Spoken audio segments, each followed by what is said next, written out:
हरिओम। आज के इस वीडियो में हम भगवान श्री राम के वन गमन की चर्चा करेंगे। माता कैकेयी ने दशरथ जी से 2 वरदान मांगे, जिसमें पहला वरदान भरत जी को राज तिलक और दूसरा वरदान भगवान श्री राम को 14 वर्ष का वनवास। दोनों वरदान जब कैकेयी जी ने मांगे तो दशरथ जी ने कहा कि पहला जो वरदान है वो सहर्ष में स्वीकार करता हूँ, भरत जी को राज तिलक। लेकिन दूसरा जो वरदान है बड़ा असमंजस है। अगर ये वरदान दे दूंगा तो मैं पहला वरदान जो दिया है भरत जी का राज तिलक, उसे देखने के लिए मैं जीवित ना रह पाऊंगा। कैकेयी जी की हठता के कारण, हठ धर्मिता के कारण दशरथ जी अंत में कुछ कह नहीं पाए, कर नहीं पाए। भगवान शिव से ये प्रार्थना करते हैं कि आप सबके हृदय के प्रेरक हैं, इसलिए आप राम के हृदय में ऐसी कोई प्रेरणा कीजिए कि राम आज मेरे आज्ञा का उल्लंघन कर जाए, मेरी आज्ञा ना माने। परिणाम जो कुछ भी हो, जगत में मेरा अपयश हो या मुझे नरक मिले, इसकी चिंता नहीं है।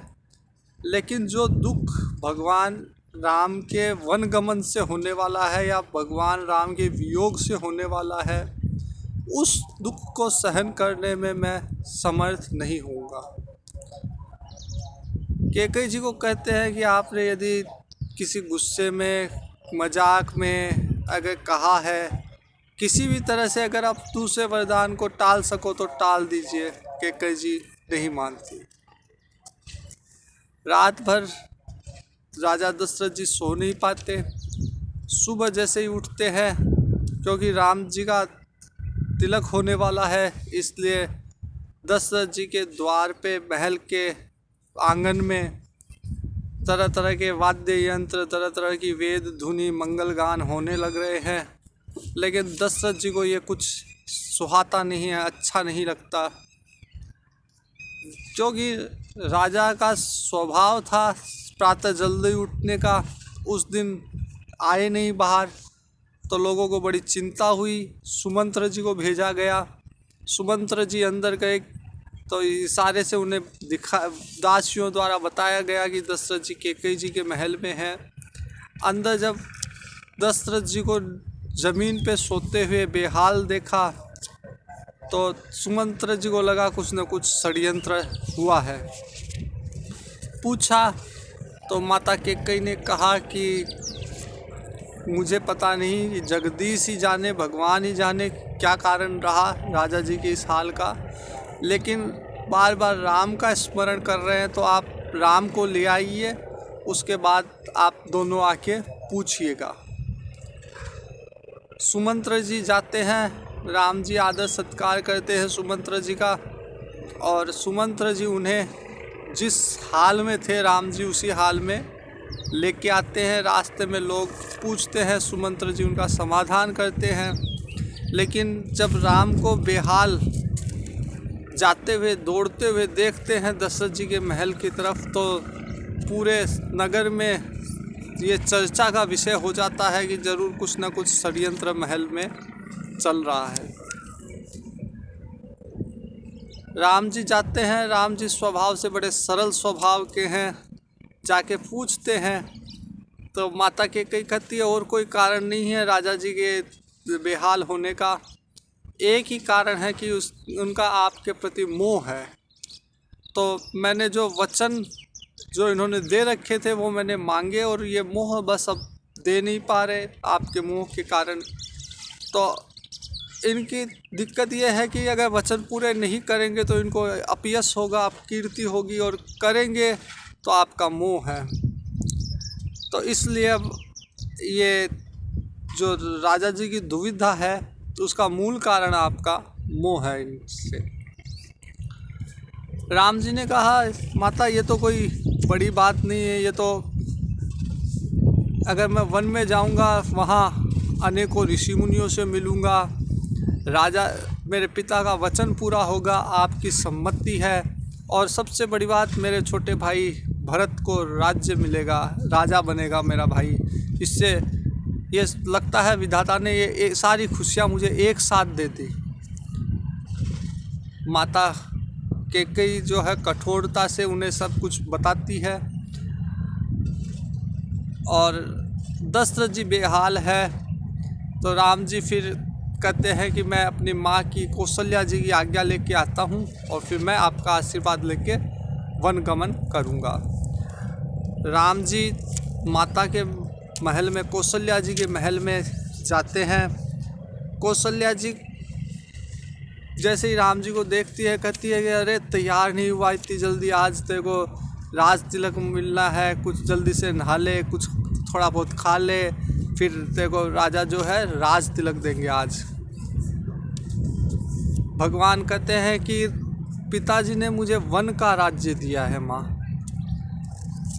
कौशल्या जी सहम सी जाती है कि ये क्या, पूछती है क्या अपराध हुआ, कोई गलती हुई।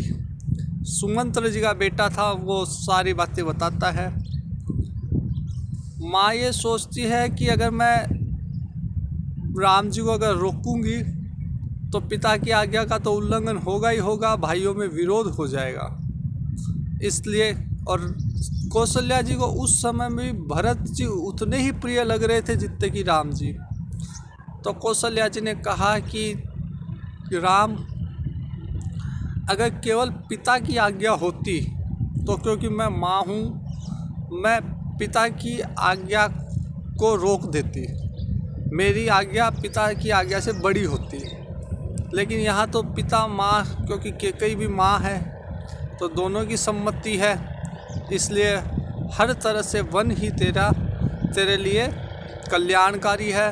तू जहाँ रहेगा, जहाँ राम वहाँ अयोध्या, तू जहाँ रहेगा वहाँ अयोध्या के सारे सुख मिले तेरे को। और अभागी तो अयोध्या है कि वो उस तेरे से वियोग हो रहा है अयोध्या का। अगर इस अवसर पे मैं कहूँ कि मैं भी वन जाऊँगी तो कहीं ना कहीं तेरे मन में कमजोरी आएगी और तू अपने पिता को दिए हुए वचन को शायद पूरा ना कर पाए। इसलिए दुविधा तो है, लेकिन तेरी वन देवता वन देवी तेरी रक्षा करेंगे और तू जल्दी ये अवधि पूरी करके जल्दी तू वापस आना। इसी बीच सीता जी को पता चलता है, सीता जी वहाँ आती है, माँ कौशल्या के को प्रणाम करके धरती पे बैठती है। सीता जी भी अपनी इच्छा प्रकट करती है संग जाने की। कौशल्या कहती है, कौशल्या जी कि सीता जी जो है बड़ी भीरू स्वभाव की, डरपोक स्वभाव की है। सीता जी यदि चित्र में भी बंदर को देखती तो डर जाती। कौशल्या जी कहते हैं, मैंने कभी सीता जी से कोई कार्य नहीं करवाया, कभी इनको ज़मीन पे पैर नहीं रखने दिया, या तो पालने में रखा, पिलंग पे रखा या गोद में रखा। कभी मैंने इन्हें दिया बाती बुझाने को भी नहीं कहा। ऐसी कोमल सीता जी वन लायक नहीं है। वन के अनेक दोष बताती है, वन की जो कठिनाइयाँ हैं उनका वर्णन करती है और कहती है कि वन में या तो वनवासियों की पत्नियां रह सकती है या तपस्वियों की पत्नियां। जो राज महल के जो हंस होते हैं या तालाब के जो हंस होते हैं वो खारे समुद्र में नहीं जीवित रह पाते। इस तरह से माँ कौशल्या जी है सीता जी को समझाती है। फिर राम जी समझाते हैं सीता जी को, वन के सारे गुण दोष बताते हैं कि वहाँ पे जंगली जानवर होंगे, वहाँ पे नंगे पैर चलना पड़ेगा, वल्कल वस्त्र में रहना पड़ेगा, वहाँ पे भोजन भी कंदमूल फल मिलेगा, वो भी हर समय मिलेगा या नहीं मिलेगा। जो नरभक्षी राक्षस वहाँ पे विचरण करते होंगे, बहुत गर्मी होगी, कभी बारिश होगी, तरह तरह की विपत्तियों, गहरे गहरे नदी नाले होंगे, उन सब के बारे में बताते हैं राम जी। सीता जी कहती है कि मैं तो यहाँ बैठ के भोग भोगू और आप वन में तपस्या करो, तो ये कैसे संभव है? अगर मुझे नहीं लेके जाए तो हाँ मेरी देह यहाँ रहेगी, लेकिन आपके वियोग में मेरे प्राण चले जाएंगे। ये जो अयोध्या के सारे भोग है ये मेरे लिए एक तरह से यातना शरीर बन जाएगा, भोग नहीं रोग की तरह होंगे। तो पति के वियोग में जितने भी रिश्ते नाते हैं, जो भी व्यवहार है, वो सब पति के वियोग में सब भारी हो जाते हैं।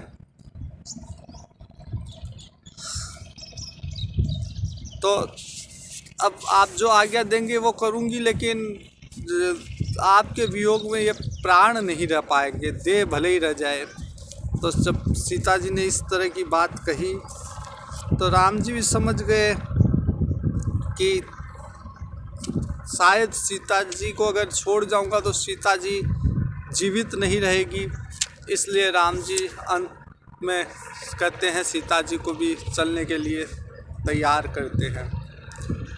इतने में ही लखन जी को पता चलता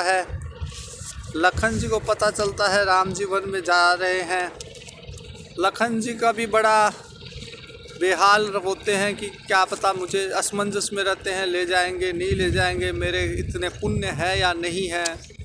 लक्ष्मण जी आते हैं, राम जी समझाते हैं तरह तरह से कि इस समय जब भरत शत्रुघ्न अयोध्या में नहीं है, राजा वृद्ध है, मेरे वियोग से दुखी है, इस समय अयोध्या को बेसहारा छोड़ना सही नहीं है।